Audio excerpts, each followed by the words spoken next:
मुबारक बीमारी। रात के 9 बज गए थे। एक युवती अंगीठी के सामने बैठी हुई आग फूंकती थी और उसके गाल आग के कुंदनी रंग में दहक रहे था। उसकी बड़ी बड़ी आंखें दरवाजे की तरफ लगी हुई थीं। कभी चौंक कर आंगन की तरफ ताकती, कभी कमरे की तरफ।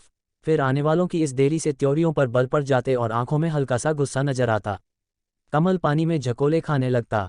इसी बीच आने वालों की आहट मिली। कहर बाहर पड़ा खर्राटे ले रहा था।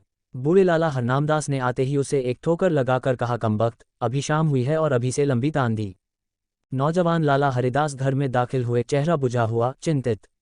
देवकी ने आकर उनका हाथ पकड़ लिया और गुस्से व प्यार की मिली ही हुई आवाज में बोली, आज इतनी देर क्यों हुई? दोनों नए खिले हुए फूल थे, एक पर रोज की ताजगी थी, दूसरा धूप से मुरझाया हुआ। हरिदास, हाँ आज देर हो गई, तुम यहाँ क्यों बैठी रहीं?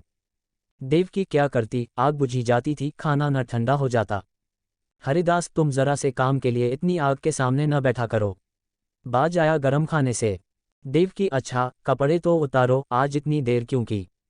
हरिदास, क्या बताऊं, पिताजी ने ऐसा नाक में दम कर दिया है कि कुछ कहते नहीं बनता। इस रोज रोज की झंझट से तो यही अच्छा कि मैं कहीं और नौकरी कर लूं। लाला हरनामदास एक आटे की चक्की के मालिक थे। उनकी जवानी के दिनों में आसपास दूसरी चक्की न थी। उन्होंने खूब धन कमाया, मगर अब वह हालत न थी।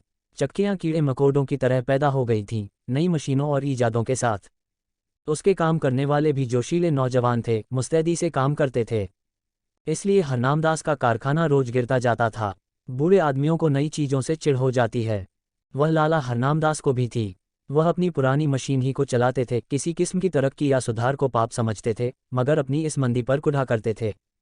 हरिदास ने उनकी मर्जी के खिलाफ कॉलेजिएट शिक्षा प्राप्त की थी और उसका इरादा था कि अपने पिता के कारखाने को नए उसूलों पर चलाकर आगे बढ़ाएं। लेकिन जब वह उनसे किसी परिवर्तन या सुधार का जिक्र करता तो लाला साहब जामे से बाहर हो जाते और बड़े गर्व से कहते, कॉलेज में पढ़ने से तजुर्बा नहीं आता। तुम अभी बच्चे हो, इस काम में मेरे बाल सफ़ेद हो गए हैं, तुम मुझे सलाह मत दो। जिस तरह मैं कहता हूँ काम किए जाओ। कई बार ऐसे मौके आ चुके थे कि बहुत ही छोटे मसलों में अपने पिता की मर्जी के खिलाफ काम करने के जुर्म में हरिदास को सख्त फटकारें पड़ी थीं। इसी वजह से अब वह इस काम में कुछ उदासीन हो गया था और किसी दूसरे कारखाने में किस्मत आजमाना चाहता था जहां उसे अपने विचारों को अमली सूरत देने की ज़्यादा सहूलतें हासिल हों। देवकी ने सहानुभूतिपूर्वक कहा, तुम इस फिक्र में क्यों जान खपाते हो? जैसे वह कहें वैसे ही करो, भला दूसरी जगह नौकरी कर लोगे तो वह क्या कहेंगे? और चाहे वे गुस्से के मारे कुछ न बोलें, लेकिन दुनिया तो तुम्ही को बुरा कहेगी। देवकी नई शिक्षा के आभूषण से वंचित थी। उसने स्वार्थ का पाठ न पढ़ा था, मगर उसका पति अपने अल्मा मेटर का एक प्रतिष्ठित सदस्य था। उसे अपनी योग्यता पर पूरा भरोसा था, उस पर नाम कमाने का जोश। इसलिए वह बूढ़े पिता के पुराने धर्रों को देखकर धीरज खो बैठता था।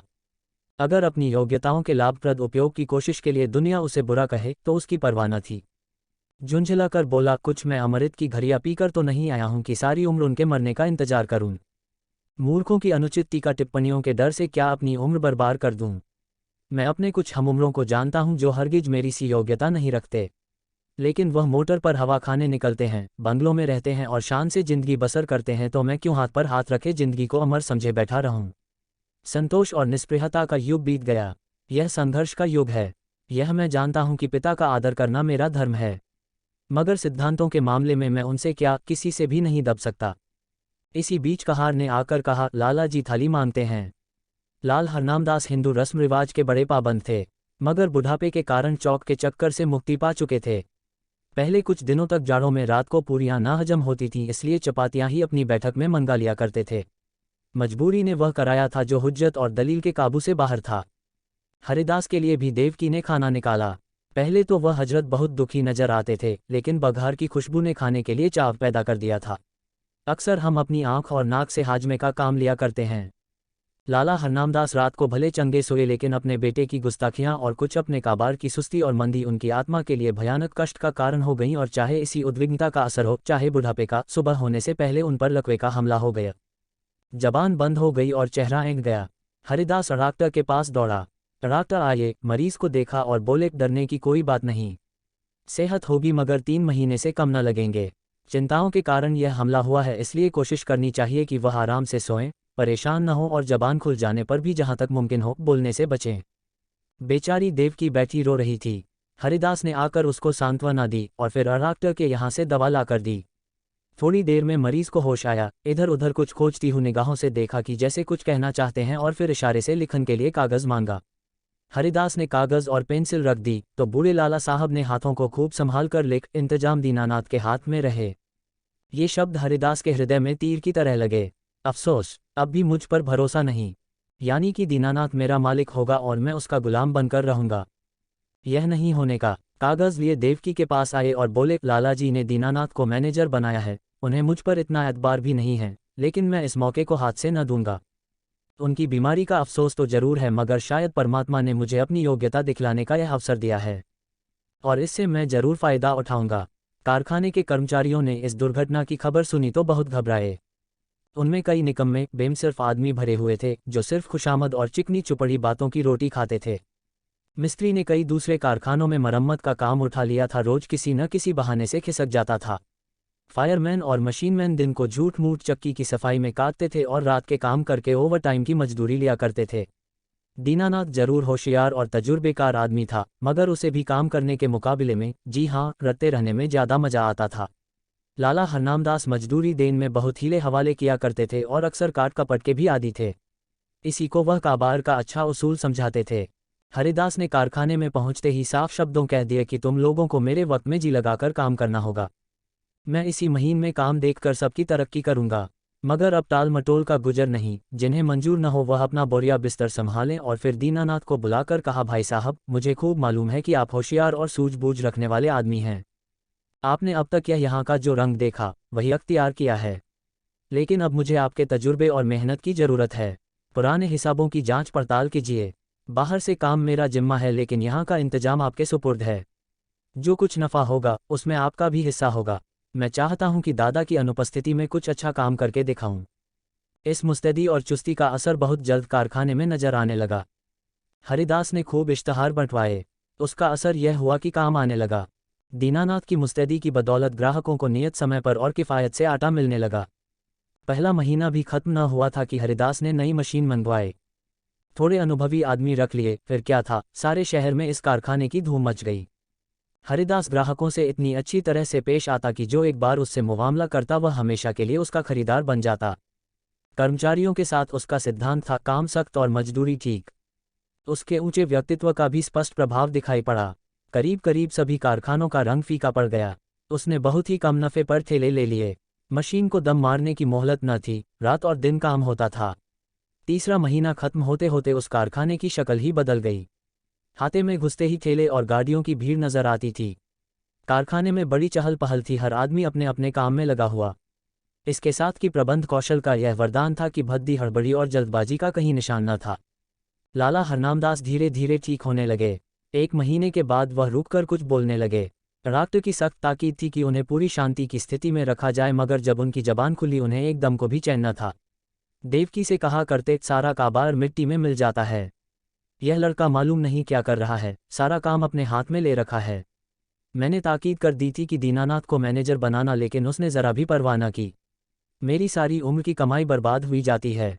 देवकी उनको सांत्वना देती कि आप इन बातों की आशंका न करें।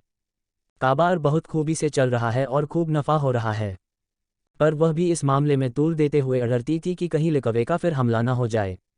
हाँ कहकर टालना चाहती थी। हरिदास ज्यों ही घर में आता, लाला जी उस पर सवालों की बौछार कर देते और जब वह टालकर कोई दूसरा जिक्र छेड़ देता तो बिगड़ जाते और कहते, जालिम, तू जीते जी मेरे गले पर छुरी फेर रहा है, मेरी पूंजी उड़ा रहा है। तुझे क्या मालूम कि मैंने एक एक कौड़ी किस मशक्कत से जमा की है। तूने दिल में ठान ली है कि इस बुढ़ापे में मुझे गली गली ठोकर खिलाए, मुझे कौड़ी कौड़ी का मुहताज बनाए। हरिदास फटकार का कोई जवाब न देता, क्योंकि बात से बात बढ़ती है। उसकी चुप्पी से लाला साहब को यकीन हो जाता कि कारखाना तबाह हो गया। एक रोज देवकी ने हरिदास से कहा, अभी कितने दिन और इन बातों का लालाजी से छिपाओगे। हरिदास ने जवाब दिया, मैं तो चाहता हूं कि नई मशीन का रुपया अदा हो जाए तो उन्हें ले जाकर सब कुछ दिखा दूं। तब तक डॉक्टर साहब की हिदायत के अनुसार 3 महीने पूरे भी हो जाएंगे। देवकी, लेकिन इस छिपाने से क्या फ़ायदा जब वे आठों पहर इसी की रट लगाए रहते हैं। इससे तो चिंता और बढ़ती ही है, कम नहीं होती। इससे तो यही अच्छा है कि उनसे सब कुछ कह दिया जाए।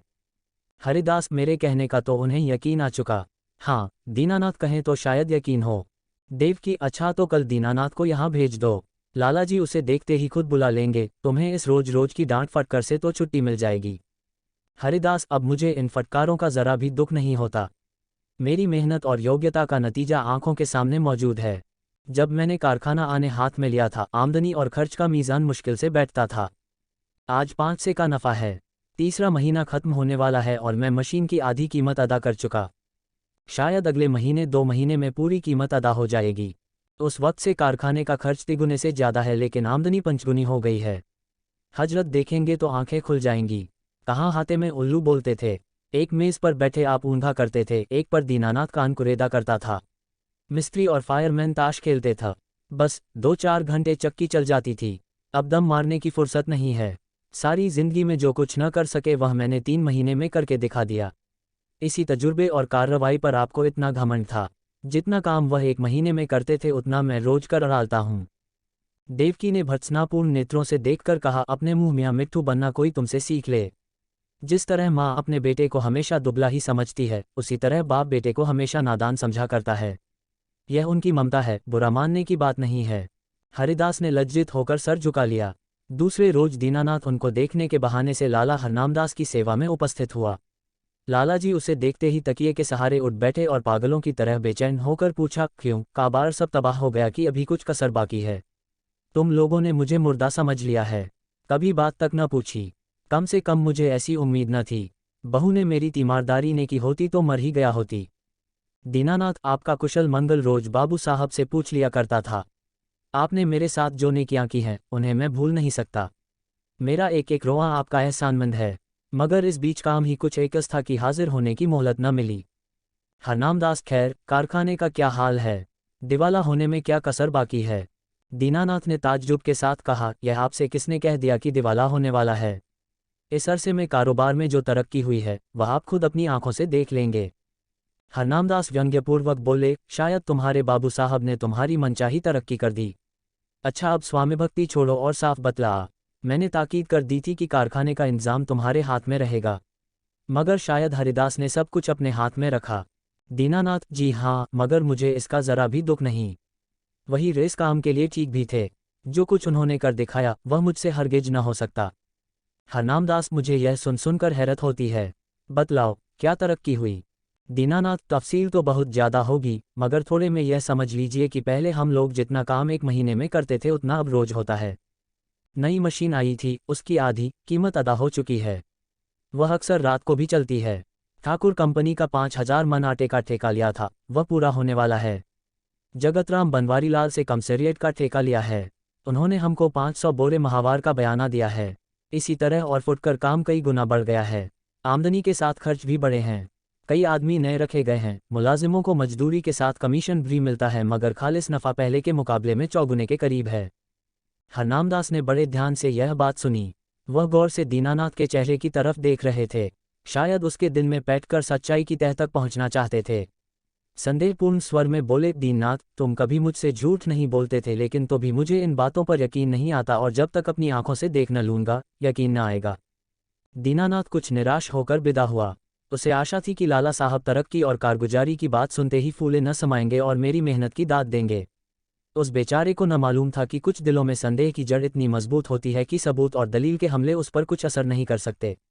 यहाँ तक कि वह अपनी आंख से देखने को भी धोखा या तिलिस्म समझता है। दीनानाथ के चले जाने के बाद लाला हरनामदास कुछ देर तक गहरे विचार में डूबे रहे और फिर यकायक कहार से बग्घी मंगवाए, लाठी के सहारे बग्घी में आ बैठे और उसे अपने चक्की घर चलने का हुक्म दिया। दोपहर का वक्त था। कारखानों के मजदूर खाना खाने के लिए गोल के गोल भागे चले आते थे, मगर हरिदास के कारखाने में काम जारी था। बग्घी हाथे में दाखिल हुई। दोनों तरफ फूलों की कतारें नजर आईं। माली क्यारियों में पानी दे रहा था। ठेले और गाड़ियों के मारे बग्घी को निकलने की जगह न मिलती थी। जिधर निगाह जाती थी सफाई और हरियाली नजर आती थी। हरिदास अपने मुहर्रिर को कुछ खतों का मसौदा लिखा रहा था कि बूढ़े लाला जी लाठी टेकते हुए कारखाने में दाखिल हुए। हरिदास फौरन उई खड़ा हुआ और उन्हें हाथों से सहारा देते हुए बोला, आपने कहला क्यों न भेजा कि मैं आना चाहता हूँ, पालकी मंगवा देता। आपको बहुत तकलीफ हुई। यह कहकर उसने एक आराम कुर्सी बैठने के लिए खिसका दी। कारखाने के कर्मचारी दौड़े और उनके चारों तरफ बहुत अदब के साथ खड़े हो गए। हरनामदास कुर्सी पर बैठ गए और बोरों के छत चूमने वाले ढेर पर नजर दौड़ाकर बोले, मालूम होता है दीनानाथ सच कहता था। मुझे यहाँ कई नई सूरतें नजर आती हैं। भला कितना काम रोज होता है, भला कितना काम रोज होता है। हरिदास आजकल काम ज़्यादा आ गया था, इसलिए कोई 500 मन रोजाना तैयार हो जाता था, लेकिन औसत 250 मन का रहेगा। मुझे नई मशीन की कीमत अदा करनी थी, इसलिए अक्सर रात को भी काम होता है। हरनामदास कुछ कर्ज लेना पड़ा। हरिदास, एक कौड़ी नहीं, सिर्फ मशीन की आधी कीमत बाकी है। हरनामदास के चेहरे पर इत्मीनाना का रंग नजर आया। संदेह ने वह विश्वास को जगह दी। प्यार भरी आंखों से लड़के की तरफ देखा और करुण स्वर में बोले, बेटा, मैंने तुम्हारे ऊपर बड़ा जुल्म किया, मुझे माफ़ करो। मुझे आदमियों की पहचान पर बड़ा घमंड था, लेकिन मुझे बहुत धोखा हुआ। मुझे अब से बहुत पहले इस काम से हाथ खींच लेना चाहिए था। मैंने तुम्हें बहुत नुकसान पहुंचाया। यह बीमारी बड़ी मुबारक है जिसने तुम्हारी परख का मौका दिया और तुम्हें लियाकत दिखाने का। काश यह हमला 5 साल पहले ही हुआ होता। ईश्वर तुम्हें खुश रखे और हमेशा उन्नति दे, यही तुम्हारे बूढ़े बाप का आशीर्वाद है। प्रेम 32 से